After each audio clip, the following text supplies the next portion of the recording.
Ok, estamos ao vivo. Ok, então. Bom dia, pessoal. Sextou, então, como diz a nossa amiga Laura, né? E hoje a Laura está aqui conosco. Olha só que linda. E também a Franciele, que vai falar do nosso tema de hoje, que é saúde pélvica, autocuidado e prevenção. Então, esse mês é um mês dedicado às mulheres e aos homens que amam as mulheres.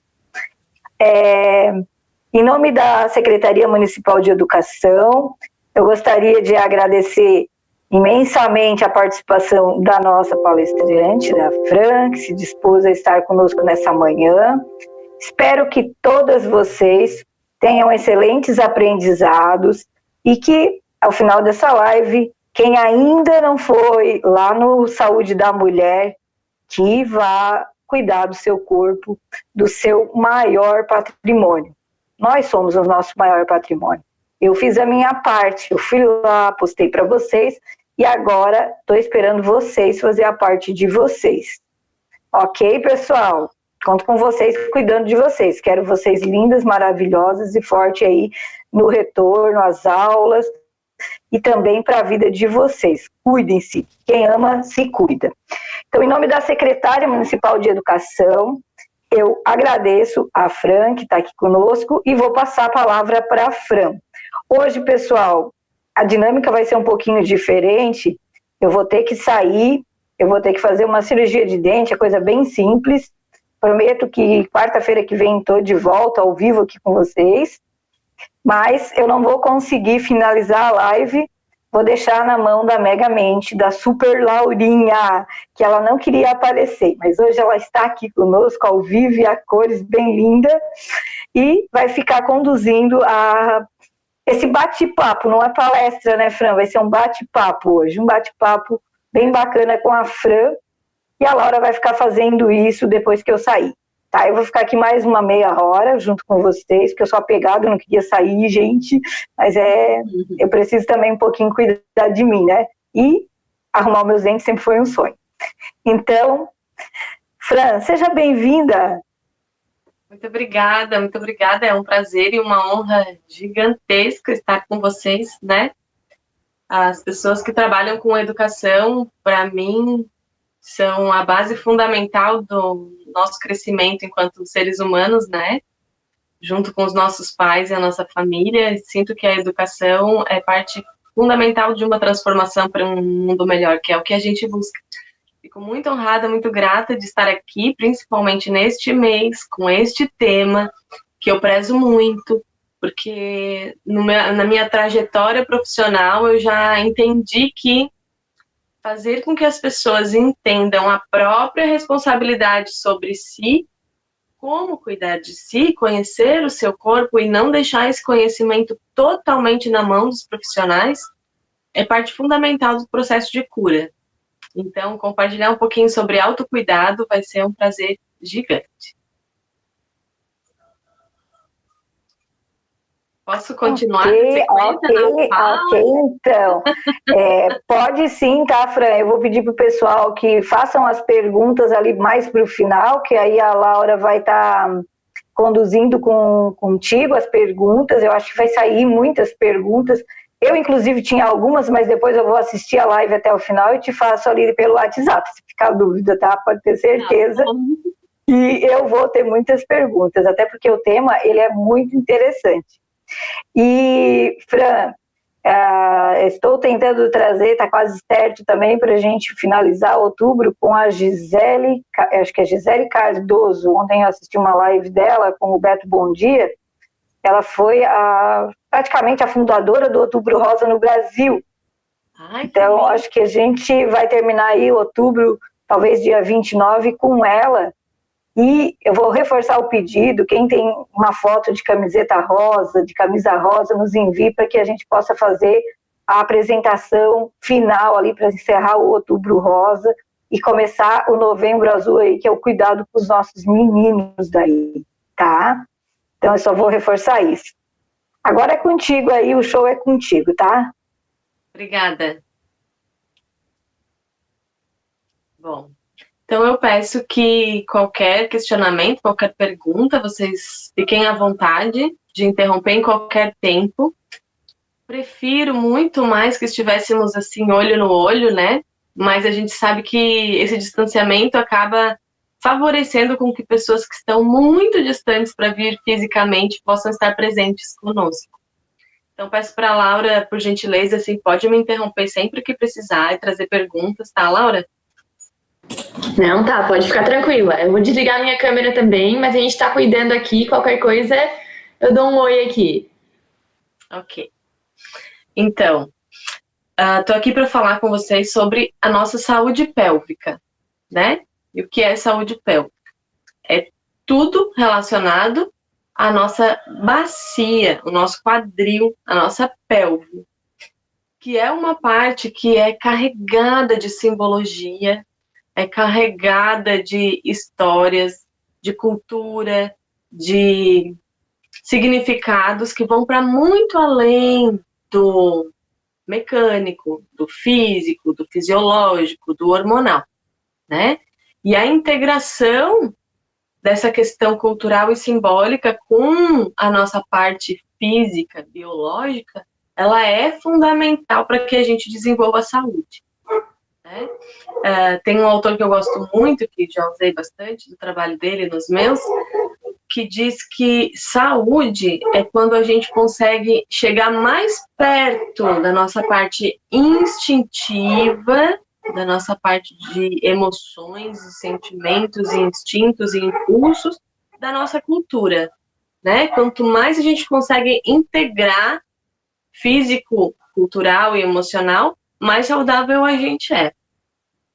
Então, é muito difícil falar da saúde pélvica isoladamente, pensando somente na parte física, né? Na mecânica, na fisiologia, porque ela integra, sim, muito significado emocional e simbólico, cultural. Então, para dar conta disso, eu precisei me aprofundar um pouquinho além da fisioterapia pélvica, que trazia muito a questão de músculos, funcionamentos, coordenações e coordenações, com a psicologia, e aí eu encontrei uma área da psicologia que trabalha com o corpo também, né? Que são as terapias corporais, a princípio reichianas, né? Uma das principais e mais antigas é a terapia corporal reichiana, de William Reich, onde eu tenho a minha formação, que eu faço um trabalho complementar ali à fisioterapia pélvica no consultório. Então, vou terminar de me apresentar, né? Sou fisioterapeuta pélvica, sou terapeuta reichiana. Na verdade, eu trabalho com a fisioterapia pélvica e integro os conhecimentos da abordagem reichiana nos meus atendimentos. E muitas vezes, depois que a gente resolve a parte física das mulheres, a gente continua ali com o processo terapêutico reichiano. E sou doula. Não sei se todos sabem o que é uma doula, mas brevemente resumo que é uma acompanhante treinada de parto para mulheres gestantes, né? E para famílias das mulheres gestantes, acompanhantes. Então, a gente trabalha aí a questão de autoconhecimento e aprendizado da mulher que vai parir, que quer vivenciar um parto vaginal e quer que seja uma vivência positiva, bonita, respeitada. Então, a gente estuda juntas e encontra os melhores caminhos, né? Inclusive, eu vou com essa mulher até o hospital e acompanho todo o processo de parto, pós-parto, amamentação. Depois, como é um trabalho de muita intimidade, a gente cria vínculo aí, e aí eu tenho mulheres conversando comigo sobre o desmame, sobre o desfraude, sobre disciplina positiva, sobre comunicação não violenta. São áreas que eu sou muito apaixonada de estudar e se integram, né, no nosso dia a dia, no nosso saber cotidiano. Hoje não dá mais para fazer nada de senso comum. Eu brinco muito que até para usar shampoo a gente tem que estudar química, porque hoje a gente lê lá nos rótulos sem petrolatos e parabenos e o que significa isso para nós. Então, temos que saber de química, de biologia, de fisiologia, para que a nossa vida transcorra da melhor forma possível.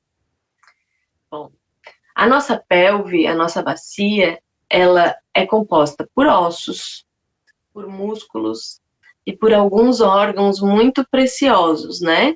São os nossos órgãos reprodutivos e os nossos órgãos ali finalzinho do nosso sistema gastrointestinal, Então, os nossos órgãos de defecação e os nossos órgãos urinários, né?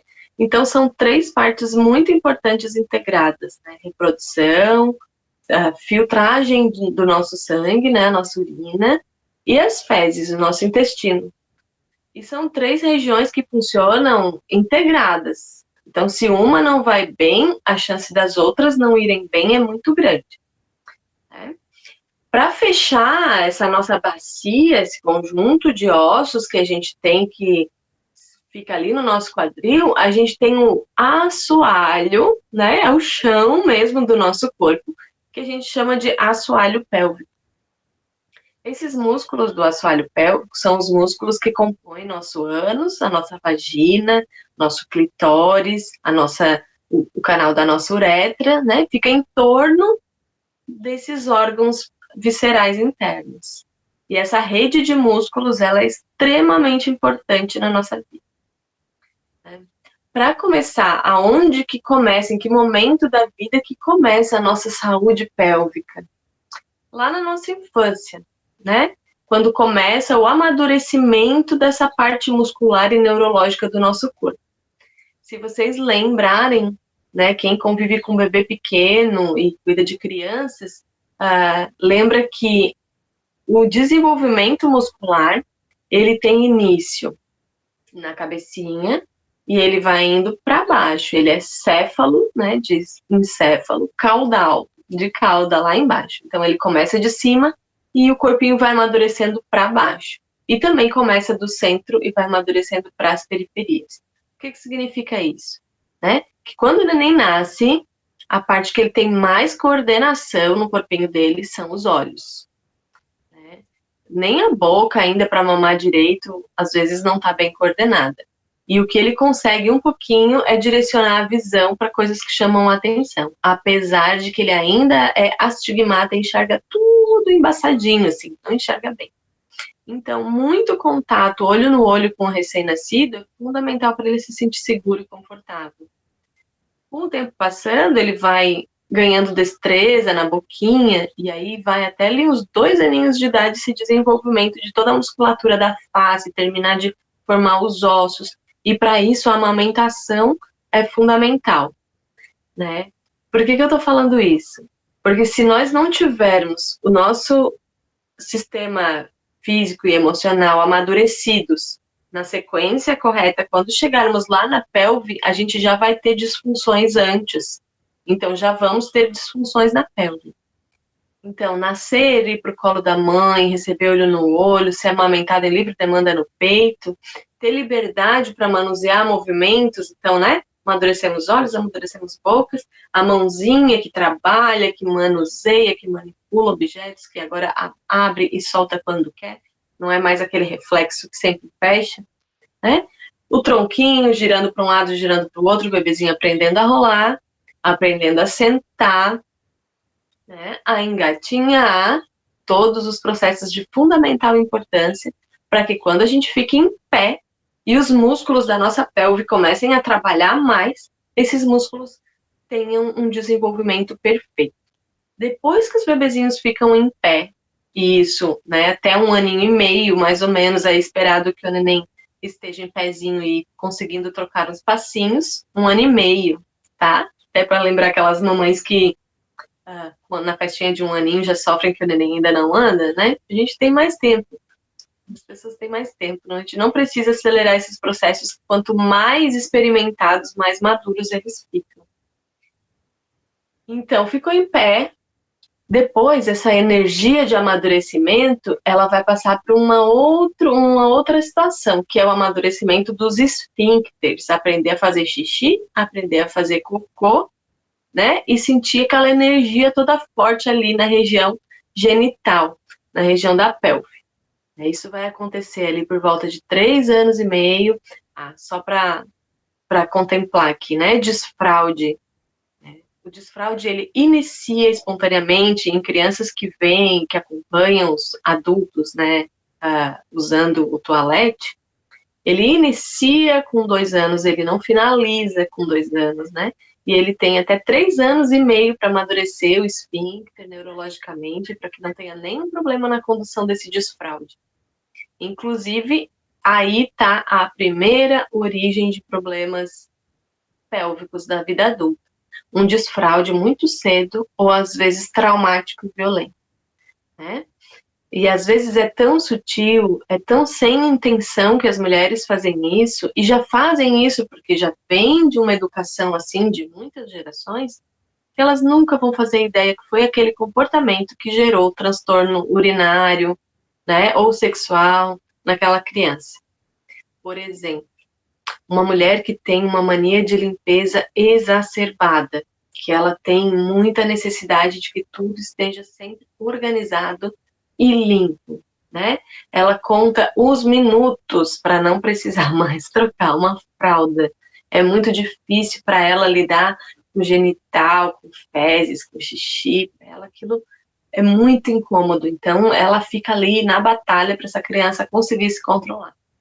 Se essa criança entender que essa mãe quer muito que ela tranque o xixi e o cocô, e ela passar a segurar, forçando muito os músculos, porque o corpinho ainda não tem maturidade neurológica para fazer o controle mais espontâneo, ela vai ter contraturas ali na região do assoalho pélvico, do bumbum, né? E às vezes ela vai ficar com dificuldade, com medo de fazer cocô, com dificuldade de fazer xixi.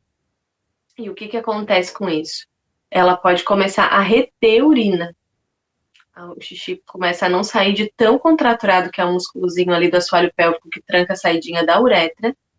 Ela começa a reter urina, e lá no momento outro, onde ela tá brincando espontaneamente, onde ela uma corrida, um pulinho, vai vazar xixi. Porque ela tá sem mais coordenação dessa musculatura pélvica. E isso pode se prolongar e não ser muito observado, percebido até a vida adulta. A criança nunca quer fazer xixi, só quer brincar, não faz xixi, né? E aí, escapou xixi de novo, troca a roupa, briga com a criança, e nossa, tu já aprendeu, tu já é grandinha, que feio fazer isso. Tudo isso vai trazendo constrangimento, vergonha e, consequentemente, mais contratura da musculatura do assoalho pélvico.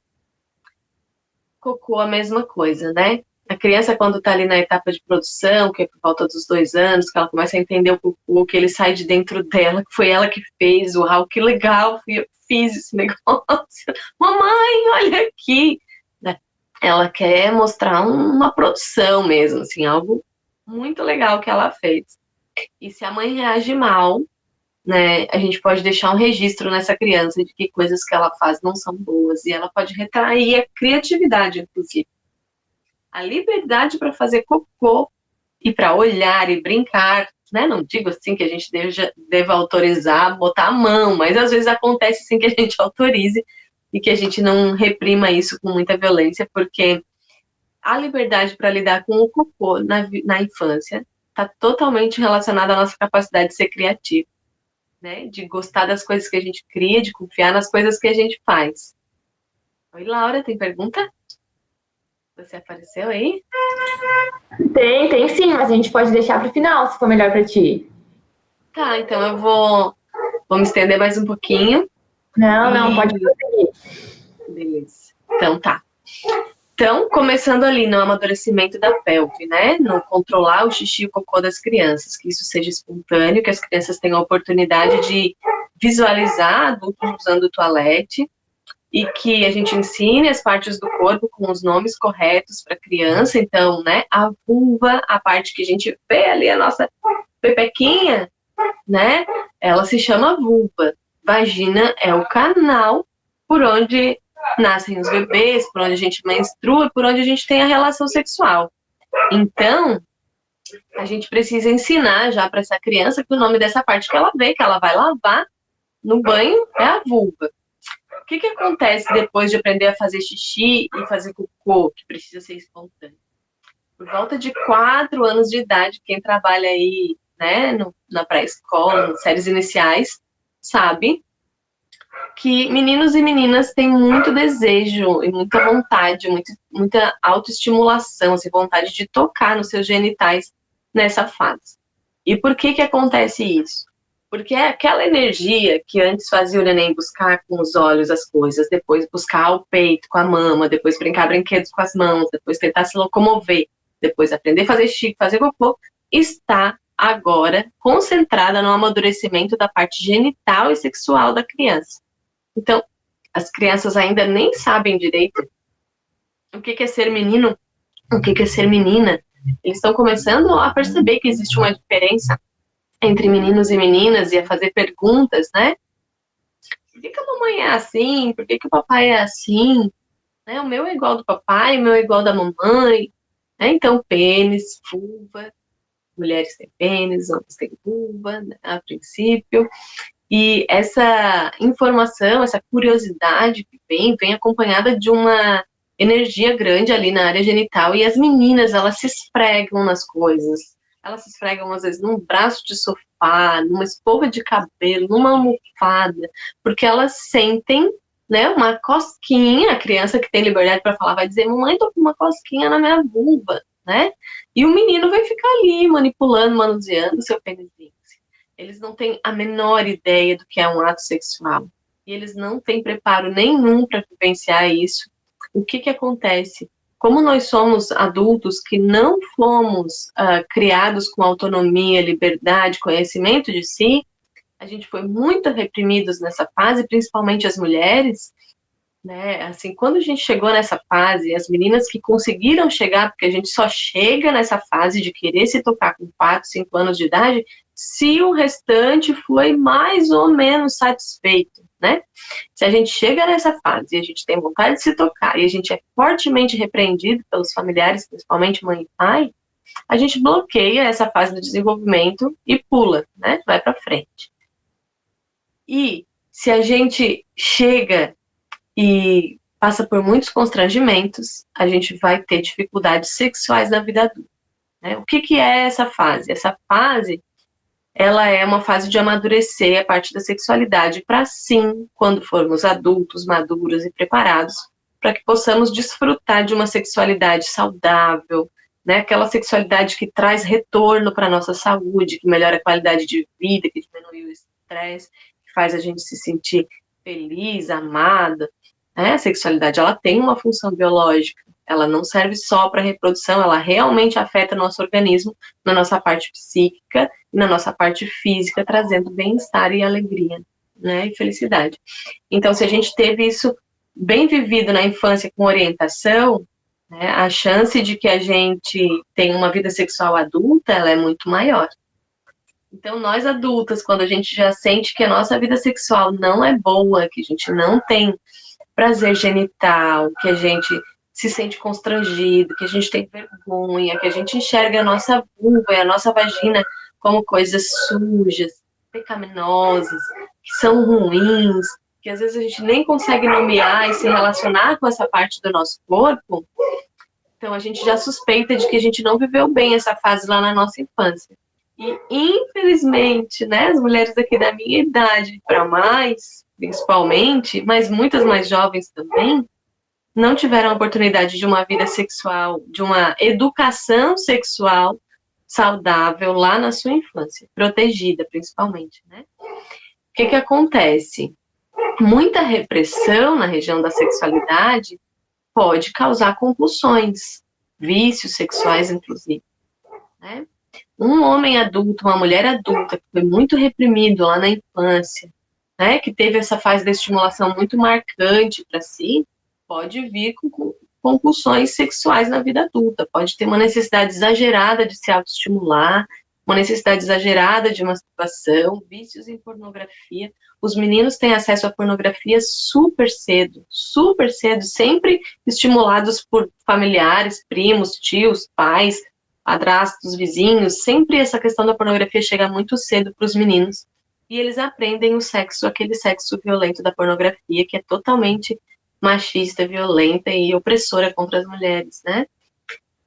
E aí o que acontece? Quando um adulto desse, que foi hiperestimulado enquanto criança, ou o contrário, que foi muito reprimido, quando ele convive com uma criança, uma menina, um menino que chegam nessa fase espontaneamente, ele pode se sentir excitado a ponto de não conter esse impulso e de ir lá interagir com essa criança. E aí vai surgir o abuso sexual, que vai marcar a vida dessa criança para toda a vida adulta dela também, né? Então, o que acontece? A gente ensina para a criança as partes do corpo e a gente ensina para a criança que mama, bumbum, né, a tetinha, o bumbum, a vulva, são partes íntimas, elas são delicadas e importantes. Porque quando a gente cresce, elas são parte que tem a ver com o amor e com os nossos filhos e com a nossa alegria de viver. Então, a gente tem que proteger muito enquanto criança, enquanto a gente não é maduro ainda, né? Então, ninguém pode tocar nas partes íntimas da criança, e isso a gente já ensina quando a gente ensina o nome, 2 aninhos, 3 aninhos, partes íntimas. Ah, qual é a parte íntima do neném? O tetê, a tetinha, a vulvinha, o bumbum, o pênisinhos, né? Então, assim, é parte íntima. Um não pode botar a mão no outro. Só você pode pôr a mão na sua. A mamãe vai ensinar a lavar, o papai vai ensinar a lavar. Assim, você aprender a lavar, você sozinha lava. A mamãe lava da mamãe, o papai lava do papai. E ninguém toca um do outro. Isso são partes íntimas, né? Então, isso já vai fazer com que a criança saiba que se ela receber um toque estranho, aquele toque não devia estar acontecendo. E se acontece, fala para a mamãe e para o papai que a mamãe vai cuidar de você, né? Então, isso vai proteger muitos transtornos pélvicos na vida adulta, né? Quais sequelas que esses abusos da infância sejam coisas bem sutis até coisas mais graves, né? Coisas bem sutis é um toque nas mamas da menina, um toque na vulva, uma masturbação na frente da criança, se estimulando, pedindo para olhar o corpinho dela, um toque enquanto ela dorme, né? Às vezes acontece o casal, pai e mãe presentes, e um toca na criança sem que o outro consiga perceber essa situação, ou pelo menos não consiga aceitar, acreditar que está vendo o que está vendo, né? É muito comum negligências nos cuidados com as crianças, é muito comum duvidar da fala das crianças, muitas vezes por conta desse desejo de autoestimulação que a criança tem, o adulto consegue se aproveitar dessa situação e chegar até nela trazendo algo como prazeroso, e como bom, e como um segredo, né? Então, a gente precisa sempre falar que carinho não pode ser segredo, carinho tem que ser na frente de todo mundo, e se é um carinho bom, não é segredo, né? Então, que sequelas isso pode deixar, né? 2 opostos de sequelas. Uma repressão, uma retração da musculatura da vagina, que às vezes pode gerar um vaginismo na vida adulta, e essa é uma doença pélvica que eu queria trazer para vocês, que é muscular.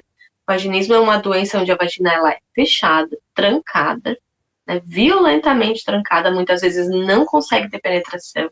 É muito difícil para fazer exame ginecológico, para colocar ali, né, o aparelhinho do Papa Nicolau para fazer a coleta de preventivo.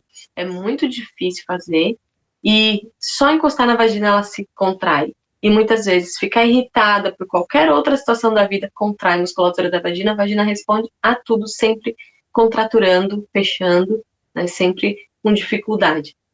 E isso causa dor, isso faz com que a pessoa também não tenha uma boa relação com a vagina, tenha vergonha, que cada vez que esboça um prazerzinho genital mínimo, dá uma culpa, uma vergonha, não posso sentir isso, é errado, né? E isso vai se prolongar para a vida adulta. O abuso lá na infância, por mais sutil que ele seja, ele pode acarretar um vaginismo, e também pode acarretar transtornos psiquiátricos, como depressão crônica, como síndrome do pânico, transtornos borderline, né, que são distúrbios psiquiátricos importantes, muitas vezes incapacitantes das pessoas, e que podem ter origem lá naquela fase da vida. Claro que existem outras causas para esses transtornos, mas essa pode ser uma delas, sim, precisa sempre ser investigada. Então, a gente conseguiu viver todas as fases da nossa vida, né, com tranquilidade. Chegou ali na fase pélvica e genital, a gente passou por situações de repressão ou de hiperestimulação. O que vai acontecer? Ou o vaginismo, ou o contrário dele, né, que às vezes é uma compulsão sexual, que tanto pode acontecer nos meninos quanto nas meninas. Tem aí alguns indícios aparecendo bem fortes de que homens que violentam crianças sexualmente foram meninos pequenos abusados sexualmente. Então, como que a gente vai prevenir o abuso sexual, né? na educação sexual na infância.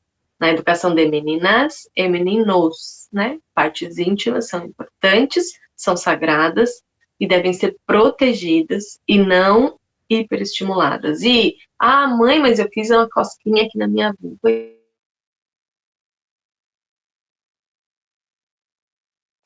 Sim, a mamãe sabe, mas você sabe que isso é um momento de intimidade. Só você pode tocar e cuidar para não machucar.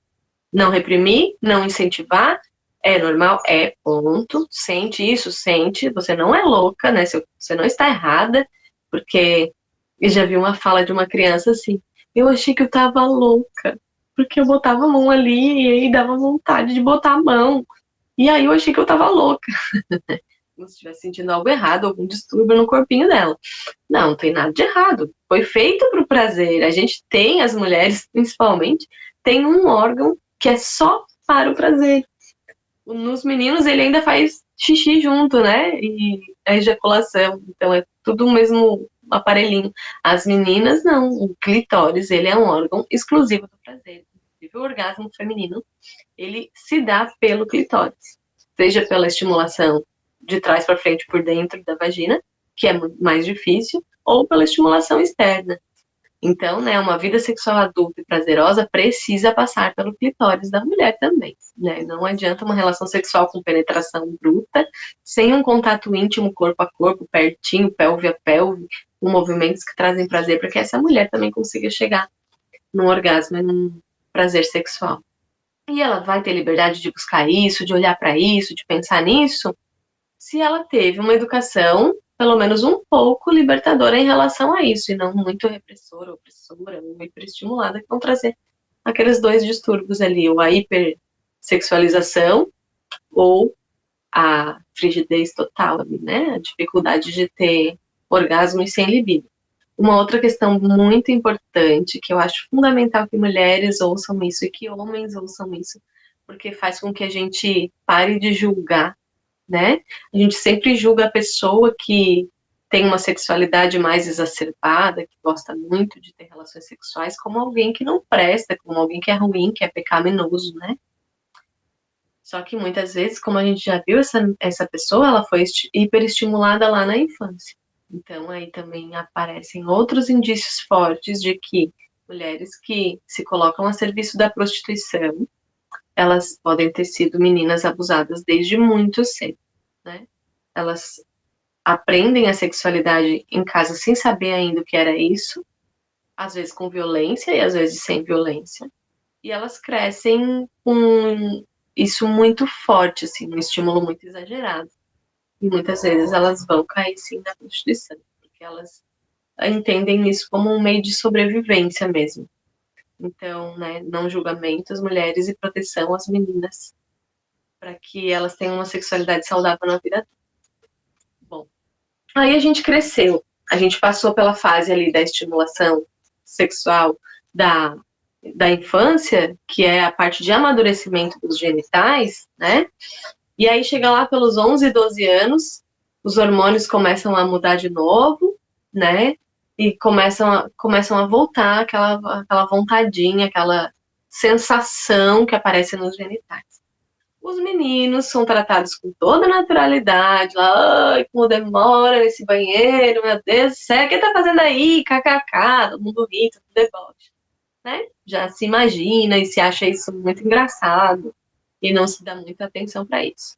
A menina, ninguém toca no assunto como se não existisse, como se ela não tivesse nenhuma necessidade e como se isso passasse por isso mesmo. Então, as meninas que sentem a necessidade porque conseguiram trazer, né, um pouquinho dessa energia para a sua adolescência, essas meninas, elas vão se tocar e sentir muita vergonha, muita culpa, muito medo, né? E aí, essa parte que acontece na adolescência, de novo, né, de desejo sexual, que não é um desejo do encontro sexual ainda, é só uma sensação pura no genital, no seu genital, na natureza ela também tem uma função, que é o quê? É trazer o aprendizado para a sexualidade adulta. Né? O menino se tocando, ele vai saber que velocidade ele precisa mexer, que pressão ele precisa mexer, como que ele precisa mexer para ele sentir melhor. e para ele chegar a ter, né, ejaculação e orgasmo, depois ali da primeira ejaculação. E a menina também vai sentir pressão, como é que se toca, como é que pressiona, como é que se entende, para que, quando eles amadureçam e tenham condição de escolher um par, né, para ter uma relação sexual, eles saibam se colocar nessa cena, saibam buscar o próprio prazer, saibam, né, interagir. Isso a natureza fez assim. Só que aí a nossa cultura, né, ela vem e ou ela tolhe, né, ou ela reprime totalmente, ou ela hiperestimula também de uma forma muito ruim.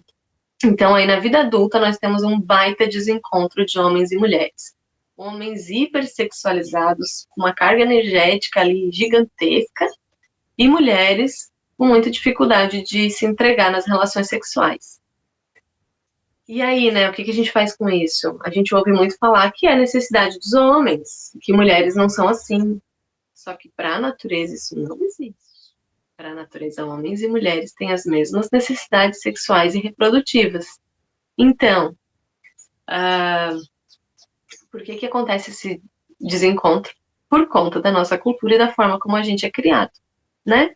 Homens não precisam e não são naturalmente assim tão exacerbadamente sexuais, e mulheres não são na natureza assim tão exacerbadamente frias. Esse encontro ele precisa acontecer, e aí quando a gente já é adulto, a gente ter acesso a essa informação e a olhar para trás e ver, me faltou muita coisa. Quando eu tinha 6 anos que eu estava lá mexendo na minha pepequinha, eu apanhei na minha mão, né? Ou um tio veio e pediu para eu botar a mão nele. Ou um menino, puxa vida, desde cedo eu com essa estimulação da pornografia, realmente isso pode ter deixado isso aqui tudo muito exagerado, né? Então, isso, né, num contexto geral. Porque hoje, como se fala muito disso, como algumas mulheres, como a gente já tem acesso a esse conhecimento, né, agora eu estou compartilhando aqui com vocês da educação, esse conteúdo que é um conteúdo, né, de pós-graduação, da área da saúde. Então, assim, como a população cada vez tem mais acesso à informação, a gente tem condição de se questionar e se avaliar e de buscar ajuda mesmo, né? Então, hoje muitas mulheres já conseguem alcançar e ter mais liberdade sexual. E aí, muitos homens, às vezes, não sabem como lidar com isso. E aí, então, transtornos sexuais masculinos, transtornos sexuais femininos, eles são muito comuns hoje por conta de a gente ainda não ter uma educação boa o suficiente para que a gente seja adultos saudáveis, né? Então, aí, a parte pélvica, falando da sexualidade, é um aparado geral aí para vocês terem ideia de o que buscar e como olhar para essas situações. A parte intestinal, né? Ela pode ficar contraída, contraturada, inclusive o bumbumzinho, os glúteos contraidinhos. A gente vê muitos homens com os glúteos muito contraídos, né? Isso fala de repressão lá na infância, inclusive relacionada ao cocô. E aí tem um dado muito interessante. Uma repressão muito forte em relação à higiene, à limpeza e ao controle dos esfíncteres muito cedo pode trazer transtornos psiquiátricos na vida adulta também. E aí estão mais relacionados à mania de limpeza, ao toque, a transtornos obsessivos compulsivos, né? De uma forma mais leve, as pessoas colecionadoras, acumuladores em geral, né? Podem ter tido transtornos e situações de dificuldade lá na sua fase de aprendizado de controle dos esfíncteres do cocô e do xixi, né? Então, para contribuir assim com essa reorganização agora na vida adulta, né? A parte da sexualidade precisa conversar entre mulheres, conversar entre homens, procurar ajuda profissional, fisioterapia pélvica, ginecologistas, né? Pessoas que consigam ouvir a sua história e consigam te avaliar a musculatura perineal mesmo, de homem e de mulher com transtornos sexuais, ejaculação precoce, impotência, vaginismo, dificuldade para ter orgasmo, né? Todas essas questões a fisioterapia pélvica consegue atender. Médicos ginecologistas conseguem, em partes, também atender e vão encaminhar quando for necessário. E psicólogos, né? A gente precisa de terapia para dar conta disso, porque isso está muito relacionado a tudo que a gente aprendeu. Bom, cocô. se eu puder ajudar, né? Pessoas que têm intestino muito preso. Intestino muito solto está mais relacionado a causas gastrointestinais, né? Intolerâncias, alergias alimentares, intolerâncias alimentares. Então, vai precisar daí subir um pouquinho no corpo para avaliar o intestino muito solto. Mas que também pode estar relacionado a pessoas com muito medo, né? Sabe quando a gente sente um medão, assim, que dá aquela ligeira? Tem pessoas que sentem tanto medo, e é tão crônico, que tem diarreias frequentemente. O mais comum entre as mulheres é o intestino preso, né? Como é que a gente resolve isso? Algumas coisas que já são bem faladas, como boa alimentação, rica em fibras, muita água e exercício físico, e outras coisas que não são muito faladas, como sempre, na primeira vontade de fazer cocô, a gente tem que ir ao banheiro fazer cocô. Se a gente esperar e dar um tempinho, e não é esse banheiro que eu quero ir, eu tô no banheiro do trabalho, não vou, ou eu não tô na minha casa, eu não vou, e a gente segurar o cocô, a gente só vai sentir vontade de novo quando vier mais fezes. E aí o nosso intestino já vai começar a se dilatar, né? A se distender com aquele volume de fezes. E aquela que já tinha chegado antes, ela já ressecou e já está trancando ali a saída, fazendo um pecaloma muitas vezes. Então, na primeira vontade de evacuar, a gente tem que evacuar. Se a gente vai fazer cocô, a gente não pode ficar fazendo muita força voluntária, força por querer, empurrando, porque isso vai prejudicar os músculos do assoalho pélvico. Pode baixar a bexiga, pode fazer perda urinária, pode causar hemorroidas. Então, a gente precisa respirar profundamente, respirar uma respiração bem profunda que vem até o diafragma, porque só essa respiração já trabalha o nosso intestino, o peristaltismo, e faz com que venha uma vontadinha de fazer cocô. Sentada bem posicionada, respirando, e se não vier, se tiver ressecadas as fezes, é melhor às vezes até usar um supositóriozinho de glicerina sem medicamento, só um estímulo mecânico ali para amolecer aquelas fezes da ponta e deixar vir, né? Se você é muito trancada, então comece fazendo um treino ali uma meia hora após as principais refeições. Senta, respiração diafragmática, tempo e deixa vir, né? Tem que vir um push espontâneo, a barriga tem que dar uma empurrada sozinha, assim, sem a nossa ajuda, para começar a fazer cocô. Aquele mesmo push que acontece lá na hora do parto. E um dia, se a gente puder conversar de parto, vai ser um prazer para mim, porque é um momento muito importante, que vem espontaneamente e que ninguém deve ficar mandando ninguém fazer força nessa hora, porque o corpo faz a força exatamente na medida certa. O grande problema hoje na assistência ao parto é que a medida certa, ela leva mais tempo e menos dor e menos desconforto para acontecer do que se espera no hospital. Então, muitas vezes no hospital se acelera esse processo, fazendo com que a mulher faça força voluntária, que vai trazer problemas para a região do períneo dela também. Bom, então, esses cuidados básicos com o cocô e o xixi, né? Escapes de urina e retenção urinária. São duas questões importantes ali da parte urinária do assoalho pélvico. Escapes de urina são tão comuns que muitas mulheres acham que é normal, que podem ter, que a mãe tem, que a tia tem e que eu também tenho, né? Só que se a gente não cuida disso, né, não é normal, é comum, é muito comum, mas não é normal. E se a gente não cuida disso, isso vai se agravar. E vai chegar a ponto de precisar usar absorvente todo dia, e daqui a pouco fraldinha todo dia, e daqui a pouco a gente está deixando de sair de casa por medo de que escape xixi. Então, uma saúde urinária, né? É normal e esperado que a gente faça xixi com intervalos entre 3 e 4 horas, tá? Então, reorganize voluntariamente, com força de vontade, seu xixi para esse intervalo. Não deixe passar muito tempo, de 3 a 4 horas, que não é legal segurar o xixi depois desse período, mas também não vá fazer xixi de hora em hora, de meia em meia hora, né? Essa pessoa que faz muito xixi seguidinho, ela pode estar com incontinência urinária de urgência, né? Com esse medo que escape, está sempre apurada. Isso também está relacionado a questões emocionais, a ansiedade, a pressa, a algumas necessidades emocionais. E isso pode ser reorganizado tomando consciência, dizendo, opa, senti vontade de fazer xixi agora, eu vou segurar mais uns 10 minutinhos. E aí, da próxima vez, o intervalo até parece que já foi um pouquinho mais longo, então eu vou segurar mais uns 10 minutinhos. Então, segurar o xixi, que tá vindo muito seguido, e manter esses intervalos de a cada 3 horas, né? Em uma semana de treino, a gente consegue aí passar de intervalos de meia hora para intervalos de 3 em 3 horas. Né? Claro que eu tô falando de uma mulher que não tá com infecção urinária, ela tá saudável, ela só tem esse hábito, ela por medo de escapar, ela começou a fazer cada vez mais xixi, e a bexiga dela ficou sensível e trouxe esse ritmo. Então, a gente precisa desensibilizar essa bexiga, fazer esse treino urinário para que ela volte para um intervalo normal de fazer xixi, né? Aí temos também bexiga baixa, intestino baixo e útero baixo, que isso são falhas dos músculos do assoalho pélvico, né? Então, a gente precisa o quê? Fortalecer os músculos do assoalho pélvico, né? Só para encerrar essa dica, antes de eu começar a responder as perguntas, né? Essa dica fundamental, né? Contrair a musculatura do assoalho pélvico, fechar os músculos da vagina, como se eles fossem para dentro do seu corpo.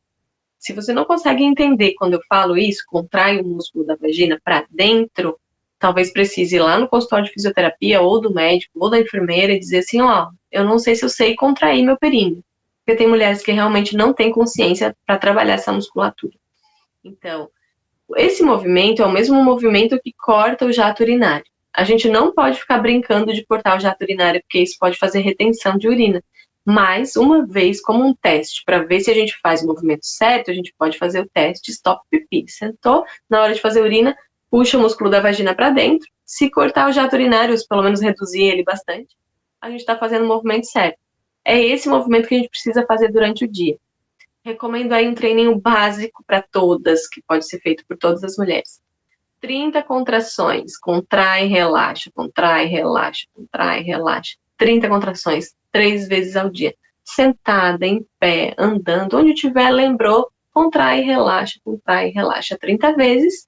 E mais 10 vezes a gente contrai, mantém ali de 5 a 10 segundos e relaxa. Contrai, mantém de 5 a 10 segundos e relaxa. Esses 2 exercícios 3 vezes por dia já começa a dar um bom resultado aí para segurar o xixi, tá? Outra coisa, vai fazer um esforço, vai pegar um balde com água, vai empurrar a geladeira, vai trocar um móvel de lugar, contrai a vagina bem. Vai na academia, vai pegar peso, vai fazer musculação, vai fazer abdominal, contrai a vagina, junto com o momento do esforço físico, tá? Não adianta a gente estar com a barriga sarada, peca frouxa, né? A gente tem que estar toda linda, tem que estar tudo muito legal, tudo muito no lugar. Então, recomendo que vocês comecem a olhar para essa parte. Fico muito feliz de ter podido contribuir, colaborar, e agora estou disponível aí para responder as perguntas. Muito, muito obrigada, Fran. Aqui tem vários comentários, muitas pessoas falando da importância, né, de falar desse assunto. E que eu vou ler algumas perguntas, vamos ver. Ó, a Natália perguntou: quero fazer o desfraude do meu menino, agora no verão. Ele tem 2 anos, já fala quando faz xixi e cocô. É uma boa ideia? É um bom momento? Então, 3 sinais são importantes para poder fazer o desfraude, tá? Se já avisa quando já fez, avisa depois. Se consegue pular com as 2 pernas ao mesmo tempo, consegue saltar tirando os 2 pés do chão. E se sobe e desce escada sem apoio nas mãos, sem apoio do corrimão, se subir e descer escada. Então, esses 3 sinais, eles apontam uma maturidade neurológica para o desfraude. Esse desfraude, ele pode ser incentivado, né? Hoje tem umas banquetinhas que a criança sobe com o pezinho, ela encaixa no vaso sanitário. E a criança senta no vaso sanitário que está reduzido, para que ela não fique com medo do buraco ali do vaso sanitário, que é muito grande, que dá autonomia para a criança subir, descer e tentar fazer sozinha. Tem os piniquinhos, né? O que é, assim, como apresentar o desfraude, né? Olha aqui como a mamãe faz xixi, a mamãe não precisa mais usar fralda. Se você não quiser mais usar fralda e quiser vir fazer o xixi aqui, você também já pode.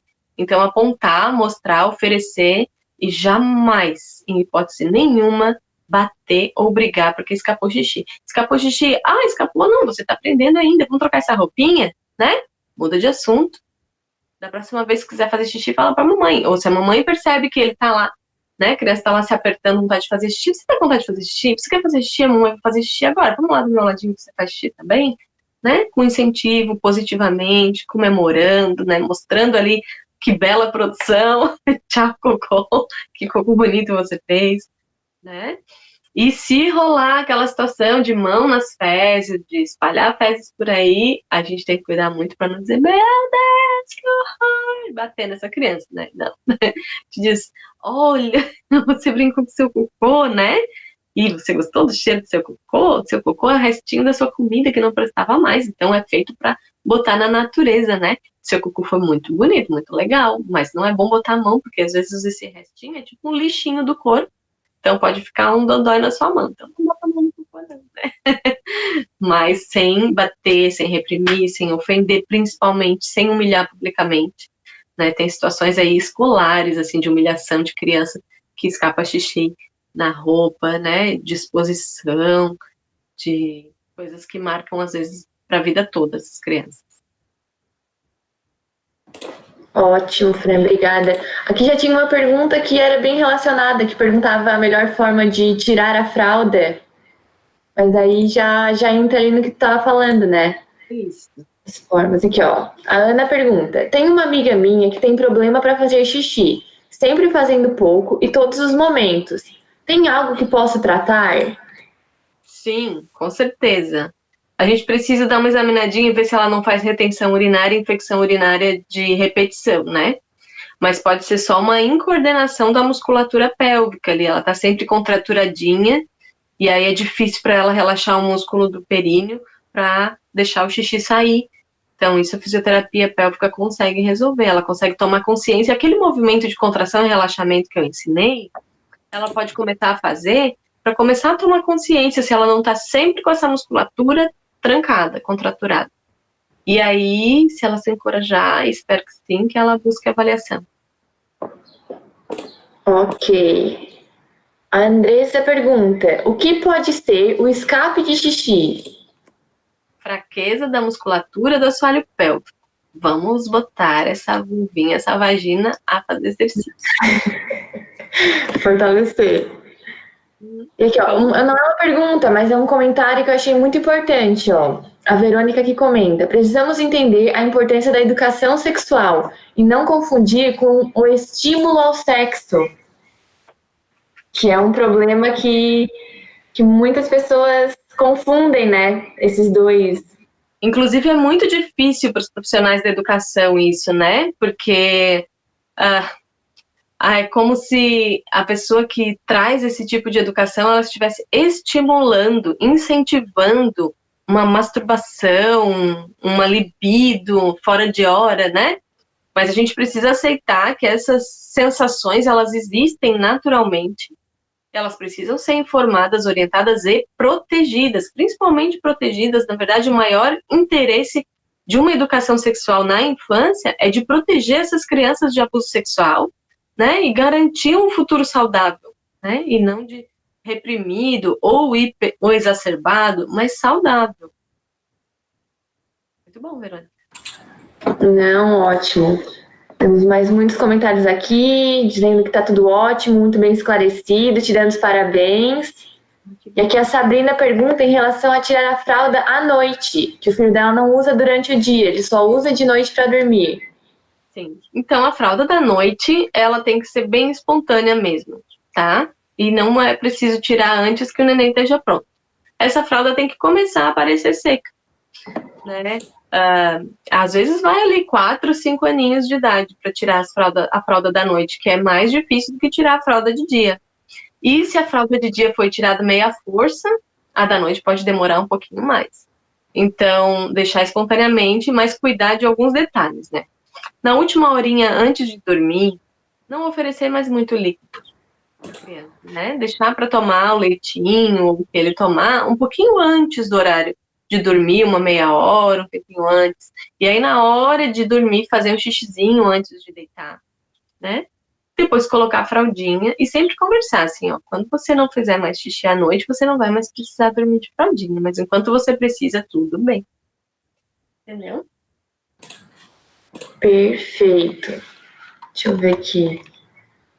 Em relação a perguntas, eu acho que a princípio seria isso. Depois, se tu quiseres dar uma olhadinha no chat, que fica gravado, sim, a gente te manda o link, porque tem muitos agradecimentos aqui. Oi? Se vocês quiserem colocar o meu contato ali, o celular que eu costumo usar para responder as perguntas, podem ficar à vontade para fazer perguntas, para pedir orientação. tá? Então, depois a gente bota nos nossos grupos, que a gente tem grupos com o pessoal.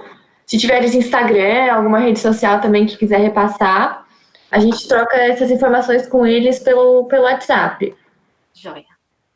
Aqui, ó, todo mundo agradecendo, dizendo que tinha muita informação que não sabia. Aqui a gente também, eu e a Ana Carolina, que está aqui me ajudando hoje. A gente aqui conversando o tempo todo. Nossa, não tinha nem ideia de muita coisa. Muito essencial, né? Muito essencial, né?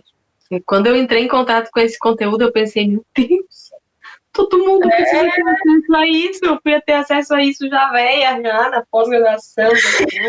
Não, isso é coisa de casa. Isso a gente tem que saber. Né? Não tem mais pergunta. Então, acredito que seja isso, Fran. Muito obrigada aqui, ó. Todo mundo batendo palminha, mandando coração. Que bom. Todo mundo desejando parabéns e agradecendo muito. E a gente agradece em dobro, né? A Simone não tá mais aqui, já entrou na consulta dela, mas até agora ela estava ali no chat, agitando, agradecendo e dizendo que estava adorando também. Que legal, que bom. Deixar o nosso muito obrigada. Secretaria de Educação. Agradeço a Daisy, né, que lembrou, porque a Daisy comigo, teve aquele bebê lindo, maravilhoso dela. Então, muito obrigada e fico à disposição. Tá bom, então. Muito, muito obrigada. Qualquer coisa, a Simone entra em contato para falar ali do assunto de gravidez que você mencionou. Agora, nesse mês de outubro, a gente está fazendo palestras meio que especiais, né? Que é o mês da mulher. Então, é um assunto muito pertinente e muito legal aqui pra gente. Quem sabe, né, uma fala aí para gestantes, vovós, papais, né, sobre gestação e parto. Meu Deus, vou ficar bem feliz. Ok, podemos combinar sim. Muito obrigada por ter passado essa manhã com a gente, tá? Prazer. E muito obrigada a todo mundo também que está assistindo, gente. Vocês sabem que é gratidão aqui da nossa parte. Um beijão para todo mundo. E até a próxima. Tchau, tchau. Tchau, tchau.